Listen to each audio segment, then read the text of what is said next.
আমি যতবার reels upload করি, ভিডিও আপলোড করি এবং যতবার লেখালেখি পোস্ট করি বা টেক্সট পোস্ট করি, ততবারই কিন্তু আমি আবার রিকমেন্ডেশন অপশন চেক করি। কারণ আপনি যদি আর্নিংস করতে চান তাহলে আপনার রিকমেন্ডেশন অপশনটি ঠিক রেখে আপনাকে ফেসবুকে পোস্ট করতে হবে। এখন প্রশ্ন হচ্ছে, প্রত্যেকটা রিলস আপলোড দেওয়ার পর, প্রত্যেকটা ভিডিও আপলোড দেওয়ার পর বা প্রত্যেকটা টেক্সট পোস্ট করার পর কেন আমি রিকমেন্ডেশন চেক করি? এই ব্যাপারটা আমি একটু ক্লিয়ার করি।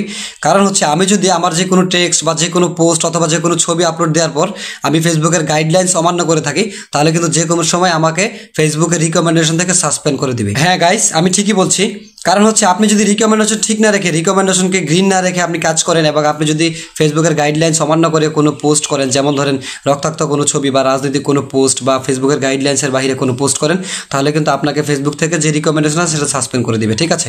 আর আপনার রিকমেন্ডেশন সাসপেন্ড হয়ে গেলে ফেসবুক কখনই আপনার কোনো পোস্ট, টেক্সট বা কোনো ভিডিও আপলোড দিলে সেটাকে মনিটরিং করবে না, আপনাকে ফেসবুকের রোবটের থেকে আলাদা করে রাখবে, ঠিক আছে? যার জন্য আপনার ভিডিও ফরিতে যাবে না বা আপনার টেক্সট ফরিতে যাবে না। এখন কথা হচ্ছে, ফেসবুকে আমরা তাহলে কিভাবে কাজ করব, কিভাবে কাজ করলে সফলতা আসবে, কিভাবে কাজ করলে আমাদের রিকমেন্ডেশন ঠিক থাকবে? আমি আপনাদেরকে 3টা সাজেশন দিব। প্রথমত, আপনারা কোনো রক্তাক্ত ছবি বা মারামারি এরকম কোনো ছবি আপলোড দিবেন না। দ্বিতীয়ত, মুমূর্ষ কোনো রোগী বা অসুস্থ কোনো ব্যক্তির ছবি আপলোড দিবেন না।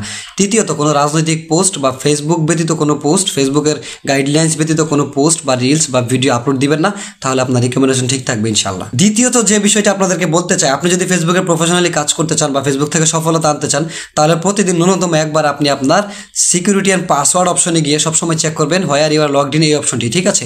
এই অপশনটিতে গেলে আপনি খুব ভালো করে বুঝতে পারবেন আপনার ফেসবুকটি কতটা ডিভাইসে লগ ইন আছে বা অন্য কেউ হ্যাক করেছে কিনা। Where you are logged in এই অপশনটিতে যখন আপনি ক্লিক করবেন বা প্রবেশ করবেন, তখন কিন্তু খুব ভালো করে আপনার মোবাইলটিতে বা আপনার ফেসবুকে শো করবে যে আপনি কতগুলো মোবাইলে ফেসবুক লগ ইন করেছেন বা আপনার ফেসবুকটি অন্য কেউ লগ ইন করেছে কিনা। আর যদি কেউ লগ ইন করে থাকে, আপনার যদি কোনো ডিভাইসকে সন্দেহ মনে হয়, সেই ডিভাইসটিকে আপনি সাথে সাথে লগ আউট করে ডিলিট করে দিবেন, ঠিক আছে? তাহলে আপনার ফেসবুকটি কখনোই হ্যাক হবে না বা হ্যাকাররা কখনোই আপনার ফেসবুক থেকে কোনো অ্যাক্সেস নিতে পারবেন। আপনি যখন where you are logged in এই অপশনটিতে ক্লিক করবেন, তখন সবগুলো ডিভাইস যেরকম শো করবে, এর পাশেই কিন্তু শো করবে যে আপনি ডিলিট করতে পারবেন বা লগ আউট করতে পারবেন, ঠিক আছে? যদি মনে হয় কোনো ডিভাইস সন্দেহজনক বা আপনার কাছে মনে হয় যে আপনি এই ডিভাইসটিতে লগ ইন করেন নাই বা অন্য কারো ফোনে আপনার ফেসবুক লগ ইন করেননি, তখন সেই ডিভাইসগুলোকে লগ আউট করে দিলে আপনার ফেসবুকটি নিরাপদ হয়ে যাবে এবং আপনি ফেসবুকে নিশ্চিন্তে কাজ করতে পারবেন। ন্যূনতম একবার এই ডিভাইসটি চেক করবেন, ঠিক আছে? নাম্বার 3, ফেসবুক প্ল্যাটফর্মে অক্লান্ত পরিশ্রম করে রিলস, ভিডিও, টেক্সট অথবা লং ভিডিও অথবা ফটো আপলোড দিয়েই বসে থাকলে হবে না। খুবই গুরুত্বপূর্ণ একটি সেটিংস ন্যূনতম একবার প্রতিদিন আপনারা চেক করবেন। তার মধ্যে গুরুত্বপূর্ণ যে বিষয়টি সেটি হচ্ছে, হেল্প অ্যান্ড সাপোর্টে গেলে আপনাদের সাপোর্ট ইনবক্স নামে একটা অপশন পাবেন।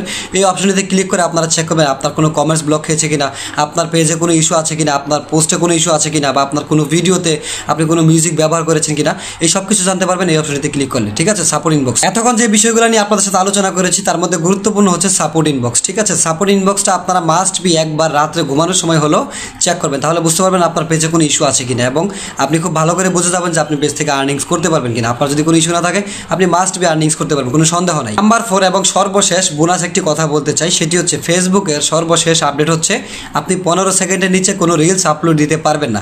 আমি আমার অনেক ফলোয়ারদেরকে দেখি 4 সেকেন্ড, 6 সেকেন্ড, 7 সেকেন্ড এরকম, মানে 15 সেকেন্ডের নিচে রিলস আপলোড দিচ্ছেন। যারা 15 সেকেন্ডের নিচে রিলস আপলোড দিচ্ছেন, আপনারা কখনোই ফেসবুক থেকে কন্টেন্ট মনিটাইজেশন সেটআপ পাবেন না, এটা আপনারা 100% ধরে নেবেন, ঠিক আছে? সুতরাং যত কষ্টই হোক, আপনি একটা স্কিপের সাথে 2টা স্কিপ যোগ করবেন, বাট আপনাকে মাস্ট বি 15 সেকেন্ডের উপরে রিলস আপলোড দিতে হবে। এতক্ষণ যে 4টা টপিক নিয়ে আপনাদের সাথে আলোচনা করেছি, এই 4টা টপিকই কিন্তু খুবই গুরুত্বপূর্ণ। আমার দীর্ঘদিন ফেসবুক জার্নির আলোকে আজকে এই 4টা টপিক নিয়ে আপনাদের সাথে আলোচনা করেছি। আশা করি 4টা টপিকই আমাদের জন্য খুবই গুরুত্বপূর্ণ। আপনি যদি প্রফেশনালি ফেসবুকে কাজ করতে চান, তাহলে মাস্ট বি এই 4টা বিষয় মাথায় রেখে আপনাকে কাজ করতে হবে। আজকের ভিডিওটি আর লেন্দি করছি না, এখানেই বিদায় নিব। পরবর্তী কোনো একটা ভিডিওতে আবার দেখা হচ্ছে। সে পর্যন্ত সবাই ভালো থাকবেন, সুস্থ থাকবেন। আল্লাহ হাফেজ, অল দ্য বেস্ট।